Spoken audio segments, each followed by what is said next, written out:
Hello, hello. This is what I call an art gripe. It is a video where I share little insights about stuff while you play games, or you drive, or take a poop, or whatever it is that you're doing. Hang in there. Give it all you got, champ. Anyways, this is going to be a particular art gripe about Samantha Wilkins, a little bit about Invincible Season 3, but mainly about her. It's been a show that is fairly popular. I think it's pretty popular. It's popular, right? Isn't that right? I'm talking that one. Isn't that right? Yes, okay, good. I'm glad that it is. I actually read through all of Invincible after it got through releasing. This was years and years ago. Invincible is actually a fairly old comic at this point, and as the creator has actually said himself, a lot of the things that it is accused of, oh, that's a reference to so-and-so, it's actually one that did it first. It's just that other things came later that maybe not necessarily emulated it or replicated it or stole it or homaged it or anything. They just so happened to also do that same thing. So in that sense, even though it is sort of a postmodern comic book deconstruction story, which is sort of old hat these days, it still seems to be resonating with people because of the fact that it has such a good amount of grounding for the characters, Samantha included, and it also has a bit of an odd tone to it. Now, I've gotten through all of Season 3, probably 3 times by now, because I've been showing it to people over the Discord. Someone will show up and say, oh, I've never seen that before, that sounds super cool. And then I'll show it to them as well. So it just kind of keeps going back and forth like that. It's a good thing for me that I have a very bad memory, so I kind of just forget things. So whenever I watch them again, it's like I'm seeing it for the first time all over again. Good for me. Now, I considered for this drawing to draw Conquest and talk about him, but despite the fact that his newest iteration, compared to the comic, it has a little bit more depth. It doesn't have enough depth to really talk about it too much. Although I do find the idea of talking about Viltrumites in general to be very, very interesting. But maybe that's something I'll get into later. I don't know. I also considered Anissa because I like the model design. However, there's a lot to talk about there, which has probably been spoiled for you. That'll probably be in Season 4, maybe even Season 5, so I can't really talk about her. I also already did Mark's mother as an art gripe. You can go check that out if you want to see me wax on about her. The gist of that one was me basically lavishing the character for being a very positive female role model that is very powerful without it necessarily just being related to her showing up men or beating up all the villains or stereotypical things like that. It was her strength of character that I was more interested in, and boy howdy does she have a lot of strength of character. She's been through a lot, but that is for that art gripe. Go check that one out if you want to. Now, this video will have up to Season 3 spoilers, just letting you know. Now, for the regular viewers, if you've been wondering, where in the world have I been? After I did my little Chaozu video, a lot has been happening in real life lately, hasn't it? Oh, yes, it has. I had to pause to do some Patreon stuff, and also I had to pause to write a gigantic Superman video that ended up totaling over an hour and a quarter, I think. I think about an hour and 15 minutes, maybe hour 20. And I've handed that off to Greg, my old editor, who is attempting to make his return. I'm not sure if he'll be able to get it done, though, because a lot has been going on in life for me, and a lot has been going on in life for everyone else. So life is insane right now, so I would not blame anyone for not getting anything done, especially around this time. I also have taxes I need to be doing right now, but I also need to get a video out. And as a result of having to do all this stuff, I've been very rusty because I haven't been drawing for weeks, as you can probably tell. Also, I had to set up a brand new PC, which I am on now. Look! You can't see anything, but look. It has been a nightmare setting up a new PC. Because especially if you do basically your entire life on a PC, you're basically it's like moving. You're basically moving from a house at this point.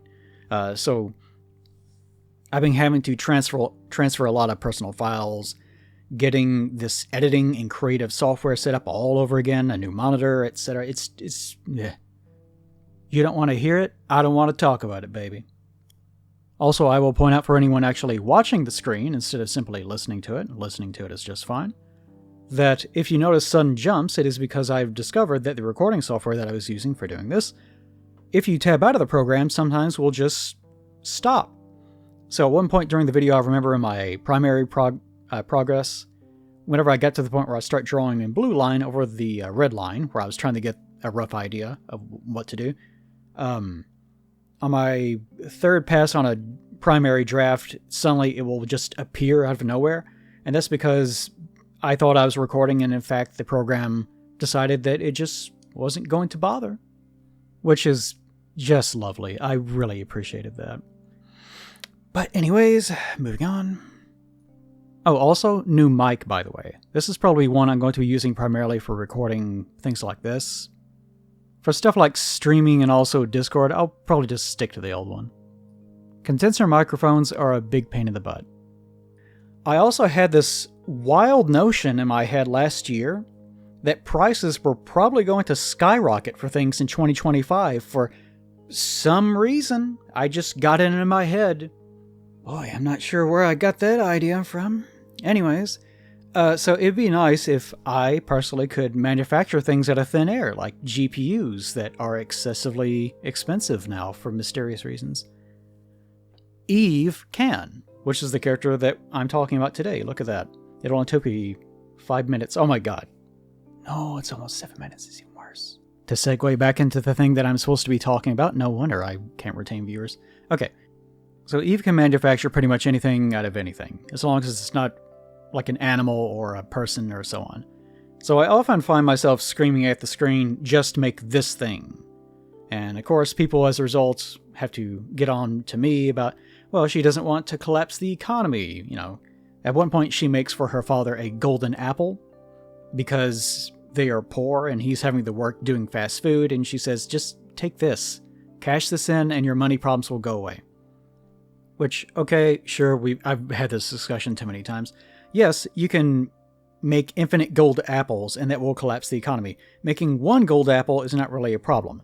Also, you are a living industrial complex. Her powers, if you don't know, for some reason. If you don't know, Adam Eve's powers are basically that she can see the individual atoms all around her, and she has, as a result, a very intimate understanding of how the universe works. And she can rearrange atoms. So she can take complex molecules and rearrange them into something else. So she can take an apple, which is made of organic material, and rearrange that to become gold. Amazing. We also see her taking mostly inanimate things and turning them into food, or just taking one type of food and turning it into another type of food. So she can make things that are perfectly edible. She can change the flavor of gum, for example. So just food-related things are not a problem for her. So there's a lot of things that she could potentially do, as long as they're not related to manipulating someone's body. So I was walking around the kitchen muttering to myself, as I often do, and I was thinking, what exactly could she do that would be the most useful, that would make her the most money, that would be the most accessible? Because I'm an old man and I'm used to trying to figure out ways of making money, so I understand intimately how difficult it actually is. So it's quite easy on impulse to simply look at our power set and go, oh, it would be so easy to make money. But how would you do it? I offer this challenge to you, noble viewer. How exactly would you do it to make money? Because yes, you can just manufacture golden apples, you don't want to crash the economy.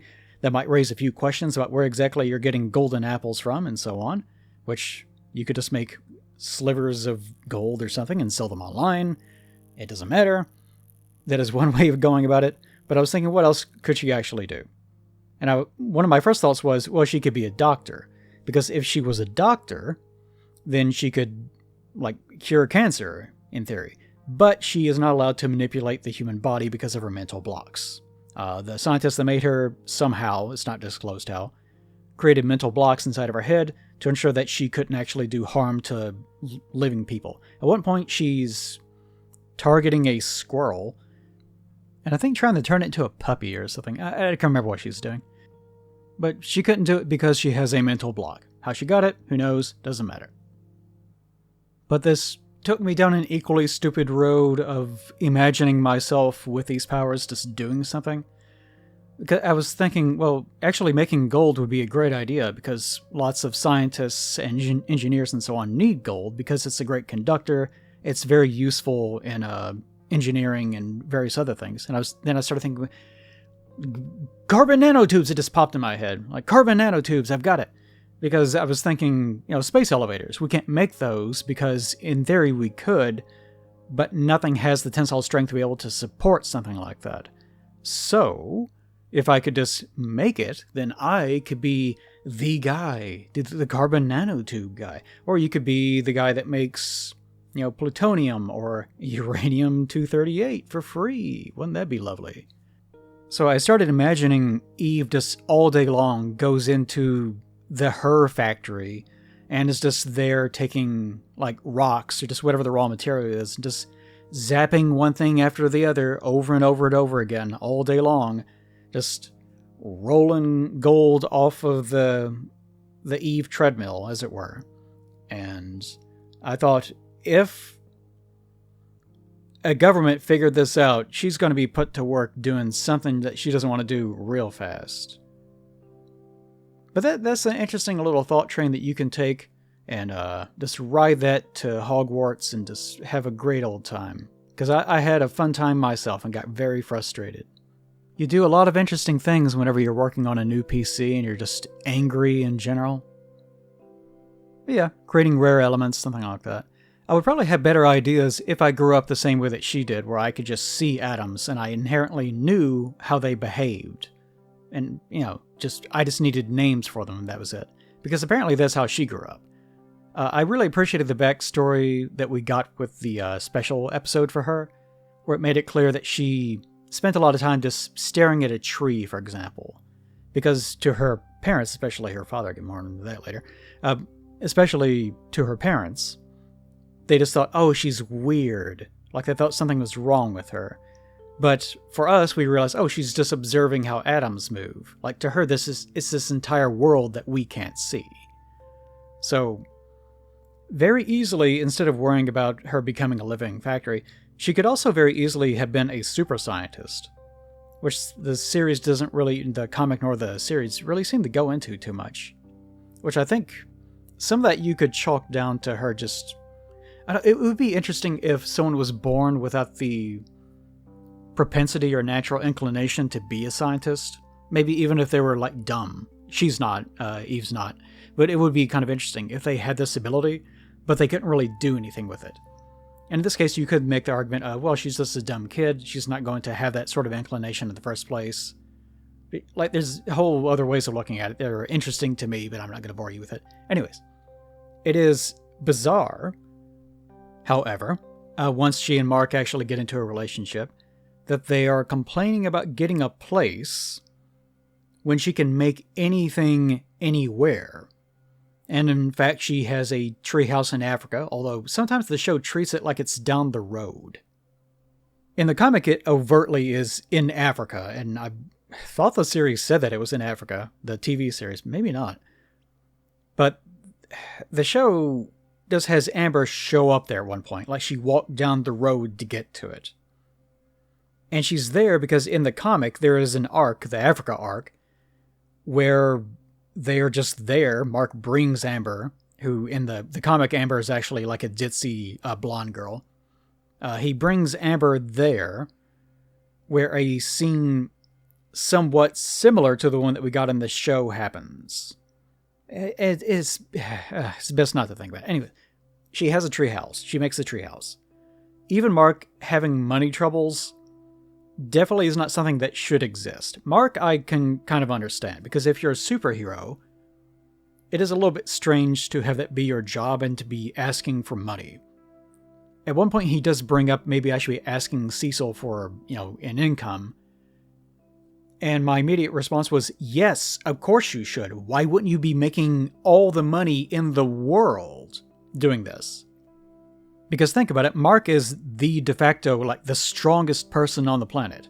If a Viltrumite shows up, or most other problems, no one's there to deal with it. Except for Mark, he's the heavy hitter. That's all they've got, really. The next strongest person is what? The Immortal, and that's kind of it. And Immortal gets kind of a hard time online, because he's being compared to Viltrumites. Something someone has said is that Mark seems weak, but he's stronger than 98% of the entire galaxy. It just so happens that he's being forced to deal with that 2%. And the same thing is true of Immortal. He's much, much stronger than most things. It's just that he's being forced to deal with things that are way over his head. So when it comes to Mark making a living, it's pretty important for him to be around. There's no reason why he shouldn't be making tons and tons of money. But I also understand, where's he going to get this money from? Cecil. He doesn't like Cecil, he doesn't trust Cecil, and whenever Cecil gives you something, it's a way for him to dangle that over your head and basically control you. So, in Mark's case, I get it. In Eve's case, there is no excuse, because Eve, if she wanted to, could literally just make money. She could take leaves and just turn them into literal bills, if she wanted to. Now, obviously, she can't, that's a crime, and she's gonna mess up. She doesn't know how to manufacture things like that, perhaps. There's a whole host of things not going to get to. But point being, she could do anything. Now, the simplest way of looking at it is, hey, they're just dumb kids, which to me is not satisfying. It's just a writing conceit. I've never liked they're just dumb, or he's just crazy, as a way of explaining things. But that, unfortunately, is kind of the answer, because what they're going for is having a story about young people struggling to find their place in the world. And her power set, unfortunately, conflicts with a lot of that. Her powers are just too broken. When her mental block is gone, she's basically a god, because she can change anything and do anything. Like the whole conquest scene where she basically has to irradiate him with some sort of pink, nebulous, unexplained energy. And that incinerates his skin away, which hurts a lot, I would imagine. Really, if her power's completely unlocked, what she should be able to do is just look at Conquest, and now he's flower petals. Like, he just changes into whatever else. But that's too strong. It's sort of a Superman problem. So, as a result, I don't have too much to say about that element to her, about her powers. Again, this sort of a Superman problem where her main powers are just so vast that over time you sort of reach the conclusion narratively, this is something I go on to with my script that I recorded recently, that her stories then have to be about interpersonal issues or her inability to deal with everything. Like, if you have all the power in the world, do you now have the power to change everything? And usually the answer is no. If you have the ability to have Superman powers, you could fly to any point in the universe in a matter of seconds. You can defeat any enemy, you can punch as hard as you want to, you're living in a world of cardboard, etc. What do you do with that? Do you start trying to take control of governments? If someone that you don't like politically does something you don't like, do you just fly to them and just pick them up and just remove them from society in some way? Moral degradation, even if you're morally sound and try not to involve yourself in politics, like, how do you fix most circumstances without killing someone? It becomes a whole thing. That's the entire crux of most of Superman's writing. With her, they're kind of doing the same thing, except for her, she is a young person that is developing and is dealing with having grown up different. So that's the focus, which I do like. Now, because of her mental block, she has control over most things around her except for people. So, the people that she can't control. Parents, her boyfriend Rex at the time, later Mark, her friends, etc., other superheroes. She doesn't seem to have many genuine friends, as you can see from the special, and she spends a lot of her time alone. Even as an adult, she does go out and do superhero work, but she doesn't really engage with people too much, if you've noticed. She is a hero, so she does spend a lot of time around people, because she's, rescuing them, in many cases. And she's engaging with strangers in a polite way. But as far as, deep interpersonal communication, she doesn't really seem to do much of that. I think a lot of that is the writing and the fact that she is being used for giving context to what Mark is doing, which can be a problem, but it is a story about Invincible when it comes down to it. But I do sort of like to read into it a bit, and I hope to do a little bit more with it. And I guess I'll use the special as the basis for a lot of this line of thinking. But watch that, of course, to see how messed up her childhood was. Because she didn't have many friends growing up, because she was the weirdo. Her parents were hyper-controlling.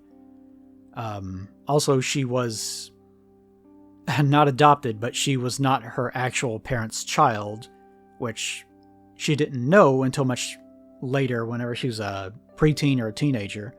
So that didn't factor too much into her formative upbringing, but the fact that she is so distinctly not like her parents in terms of her innate behaviors, like, nurture versus nature, I imagine is also part of it. So she could sense that there was something wrong. So in between that, her mental blocks as part of her power set, her trauma of her upbringing, and that lack of intimacy of growing up with no friends and so on, it's amazing that she isn't more avoidant. In theory, she should be locking down her emotions completely and trying to prevent having attachments of any kind, especially after Rex betrayed her so many times. Now, not to mention her parents, who are maybe some of the worst human beings in the world. And I'll make a distinction: worst human beings, not worse like monsters, not human beings that are overtly just monstrous. As far as they're still people, like they have normal human flaws. But as far as just being ordinary people, they're really bad. It's kind of an awful thing to say, but they really should not have had a kid. Because the mother is a weak pushover. Like I talk about the strength of Debbie, Mark's mother. The mother is the exact opposite of that. She's absolutely pathetic. And if someone is in some form of authority, she will immediately bend over for whatever it is that they want. We see that not only with her husband, but also whenever authorities of some sort seem to be suggesting that Eve should be doing something, she just immediately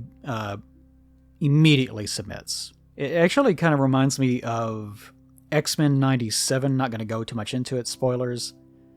But there's a character whose mother realizes that he is a mutant, but then the very second that the mutant-seeking authorities show up, she has no idea who they are. They're not even in uniform. She's like, go with them. Just go with them. They seem like they probably know what they're doing. And you probably need to be cleaned up anyways. It reminds me of that. Maybe it's because I'm naturally irreverent. I have no idea. But the idea of someone presenting themselves as an authority and you just immediately saying, okay, I'll just do whatever you tell me to, is insane to me. Some people are like that, though. If, like, a policeman or government official or someone just tells them, you do this, they'll just assume, oh, okay, I have to do that now, and they'll just do it without a second thought in the world. Which, I'm not saying disobey the law, but you get what I'm saying. That everyone is a person, so you shouldn't just naturally assume that everyone has your best interest at heart or knows exactly what it is that they're talking about. But anyways, both parents have this very conservative mindset of knowing your place in a household and, the pecking order of husband, wife, children, etc.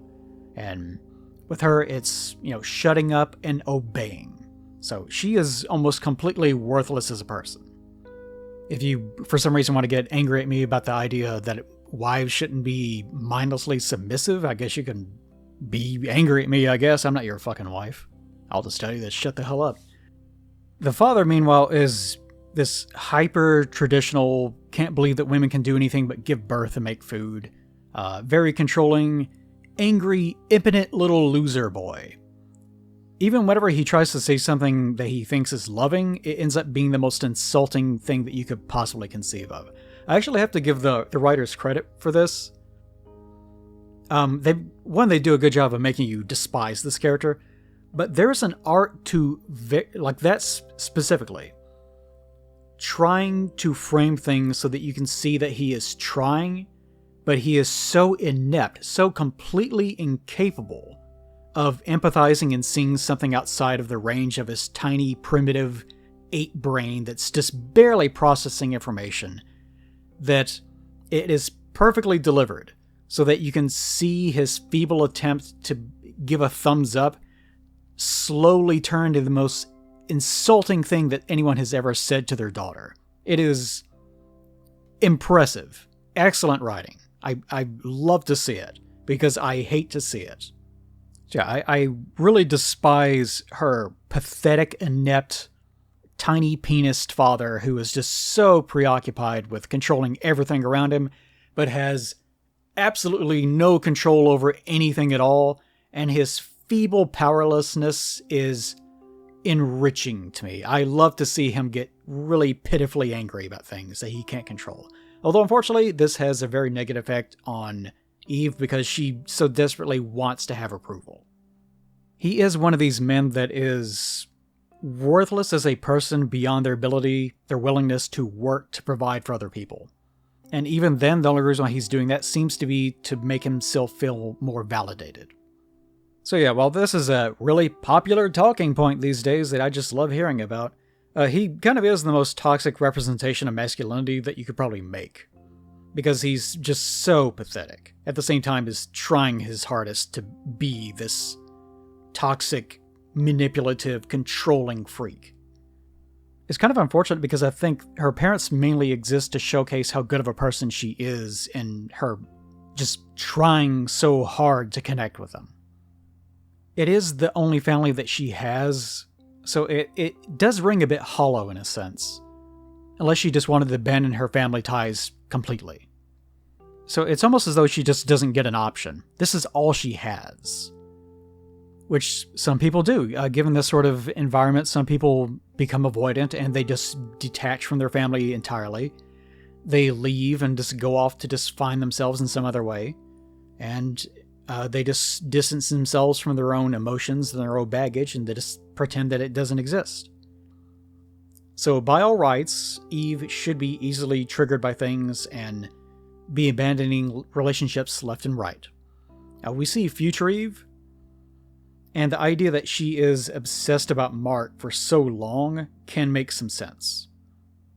It's probably just an inane, it's meant to be destiny, romantic horse hockey. But, and this excited me as I thought about it. Ooh, I get excited about stupid things.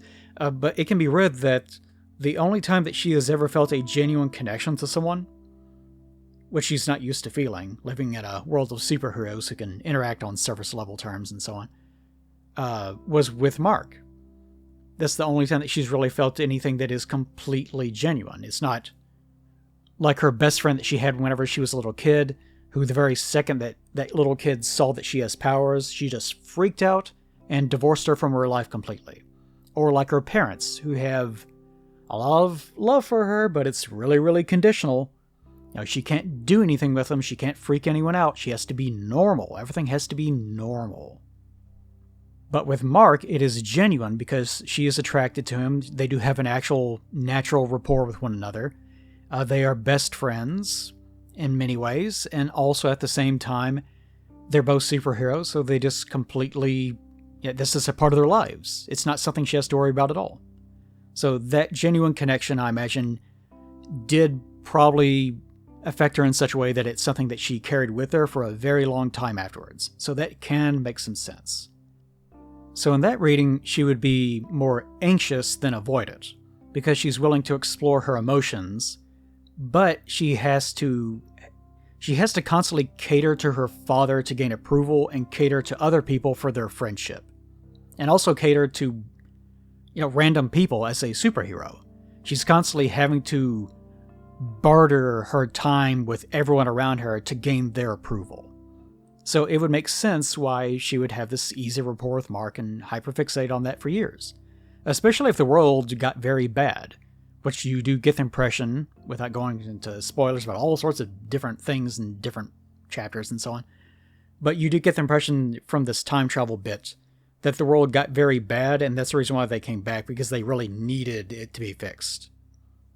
So times were also very bad, and Mark was almost viewed as this sort of savior figure, that if they got him back to where he should have been, then things would have been much better. Then it makes perfect sense that she would fixate on that. Because this is something I also talk about a lot in the Superman video. When times are bad, it is important to hold on to secure relationships. It's also important to have heroes that are firmly morally good people. It is pretty stupid to throw away a good thing for no reason at all. If you have a secure, positive relationship of some sort, then it's arguably even worse to toss it away for pitiful reasons. If a relationship falls apart very suddenly, without any warning, or if someone leaves very suddenly, like Mark, just vanishing out of thin air, you just may never get closure on what exactly happened. And that sort of sudden loss can fester mentally as a disease. By the way, I've spent a lot of time lately reading about attachment theory, so forgive the anxious, avoidant, and insecure talk. Point being, it's a good sign that Eve consistently survives bad relationships, and is trying to be more secure in her behaviors, like establishing boundaries with her parents, for example. Telling them, if you don't accept me for who I am, then I'm gone. Although in that case, I think that was a little bit foolish of her, because they are not going to change. I don't mean that in the sense that in the comic they don't change. I mean that in the sense that from what we see in the series, they would not change. Now, what actually happens later, I do remember, but I'm not going to tell you. Point being, from what we know of them as people, they would not change. People like that do not change. So Eve's growth in this series has been very healthy. There's been a lot of things that she's gone through that I really appreciate. I think about her funeral scene, where she tries to talk about Rex and almost immediately breaks down because she admits in front of a crowd, he was my first in so many things. And you could, like, that was all. That was all the text that they gave her for that. And having seen the series, you can register how there are just so many things hitting her right then. Because from what we have seen of the series, you can understand all those things. Because he cheated on her, he used her so many times, he emotionally manipulated her, but at the same time, we saw him slowly improving as a person while still remaining the same person. So he was still an insufferable asshole. And also the fact that he was her first in so many ways. Whenever we are very young and we get involved in our first relationships or whatever they are, it is much easier to project lots of positivity and negativity on yourself, positivity on those people, even whenever they don't deserve it, because you just don't have enough context or confidence in yourself to be able to establish those mental boundaries. If she had met Rex as he was as a teenager, whenever she was in her 20s or 30s, he would not have been given the time of day. He just would not be worth it. But the fact that she was so wrapped up in him was part of her growth as a person. And I'm sure there were just so many emotions that came with that. The idea that she could get up in front of a crowd of people and just try, on the spur of the moment, to try to describe all of that at once. Of course, it's going to be completely overwhelming. It's such a core experience to who she is that there's no way you could get through that. But without going into a million examples, I really do like her growth as a character. It probably helps that she is a supermodel that has the power to just leave problems by flying away from them, or to make gold out of trash or food out of a tree bark. If she didn't have those things, she'd probably have way fewer people who care about her, and no ability to escape a bad situation. Just like Amanda Waller said, superheroes are somehow always good-looking. For the rest of us that have grown up with abusive parents and were not supermodels and did not have magic powers, life was a little bit more complicated. But that's okay. One of the things I point out in my Superman video that's hopefully going to be coming out before the movie comes out is that one of the main advantages of having a superhero story is that things are simple. A comic book superhero that is just beating up a bad guy that wants to destroy the world or whatever can be satisfying in the sense that it's simple, it's direct. Yeah, if you're a superhero and you have magic powers, then this situation's going to be way easier for you. But the fact that you're seeing it solved means for you it's also approachable mentally. But anyways, you get the idea. Let's wrap this up. Eve, I like Eve. Great character. The final drawing here I'm not terribly happy with, by the way, but I had to practice again. Again, new setup made the drawing very, very awkward feeling. I noticed immediately the next day the face was a bit off, but also I was drawing very quickly because I needed to get a video out quickly. My style, when it's working anyway, it wasn't today. Whenever my style is working, it looks a bit like Ryan Ottley's, the guy that did the... there's two main artists that worked on the Invincible run. Ryan Ottley is probably the one you most associate with it, because I think he did most of the primary art. And whenever he stepped away, I think Corey Walker took over most of the work after that, and then Ryan came back. But anyways, he's way better than I am, but we're kind of vaguely similar due to a lot of hard lines and geometry in the line work, lots of scratchy hatch marks, things like that. His work attracted a lot of attention to the comic, and I kind of think it's the main reason why it sustained itself long enough for Kirkman's writing to weather the storm of his sometimes meandering focus that he has. That's one of the advantages of having the series. The comic was a good run, but it is very messy, and its pacing is not very good. So you can see over the past 20-30 years, the ideas have been shaping, and the pacing is much, much better in the actual show. But the artwork really gave that legs in the original comic, especially the facial expressions. You probably have seen a lot of the original paneling, and the funny faces people will make, and that goes a long, long way, believe me. And if you want some inspiration, go look at some of the original drawings and the runs. Both artists get much, much better over time. The more you work with a model, the more you're going to understand it. If you're a fan artist of a very particular IP, you're probably going to get way better at drawing something than people that sort of draw it once every blue moon. But yeah, a lot changed in the writing between the comic and the show. The show is much better paced. It was very helpful to be able to have the time to be able to improve. My stupid Superman script went through about 10 major changes and required a lot of research, some of which I wrote and then threw away. It hurts to throw away things that you invest a lot of time in, but if they're not good for you, you've got to get rid of them. And if they are good for you, then sacrificing to make things work may be for the best, and that is difficult sometimes, but it is worth it. Not all of us are fortunate enough to be born with superpowers, so whenever you find something that is really beneficial to your life, you don't get many chances of that, so hang on to it whenever you find it. Which Eve does. In the comic version, she's actually a little bit spicier. She's way more aggressive. When she learns that Mark is single in the comic, she basically walks in and demands to know if they are now dating, since it was kind of guaranteed in the writing that it was going to happen.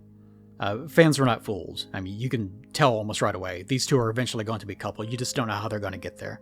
So this much more comic book writing, her being that aggressive, that's almost speaking through the fourth wall. And also some projection fantasy going on for the reader, since, Eve is a large-chested, sexy woman taking control and telling the main character that they are now a mating pair and will perform the reproductive act and so on. Which I can just imagine a female reader, viewing that panel and just going, oh boy, sure is smelling romantic in here. So, Show Eve is much more grounded and sweet. And she shows more signs of her rough upbringing and the poor treatment that she got from other people. I also appreciated the show version of them getting together, since events had better confluence with each other in the comics and also more obstacles. Also in the show, the fact that it opens with Mark also explaining the future Eve situation right away was nice. I always appreciate it whenever there's no dumb just talk situation where characters do something intentionally stupid just so the writer can manufacture the scenario for something tense to happen. That's always frustrating. It really always just takes you out of the plot because you can see it happening. In writing, typically you want the characters to enact the things that the viewer already sees, and you want the viewer to realize things around the same exact time that the characters do. So in this case, because we have seen Mark interact with Future Eve and we know this is going to come up, we want Mark to bring it up as soon as possible.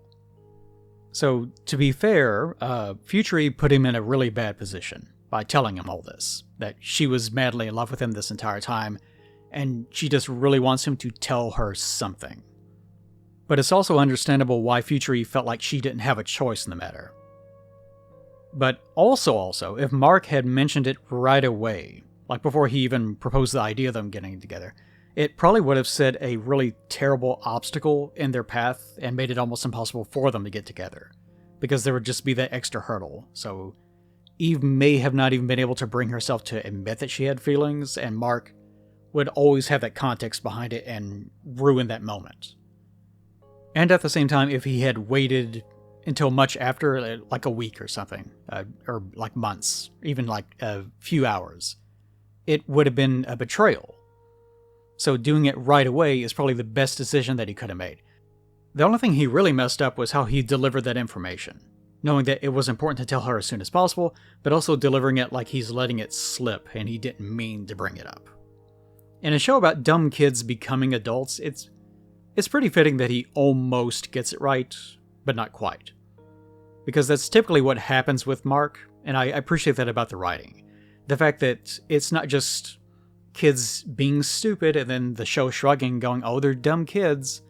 No, you actually see them trying really hard to do things correctly, and they almost do, but they don't quite get it right, and it's understandable why they didn't get it right. So in that line of thinking, and I'm desperately trying to wrap this up, in that line of thinking, I'm hoping that in the future, the show deviates a bit from the comic in some ways.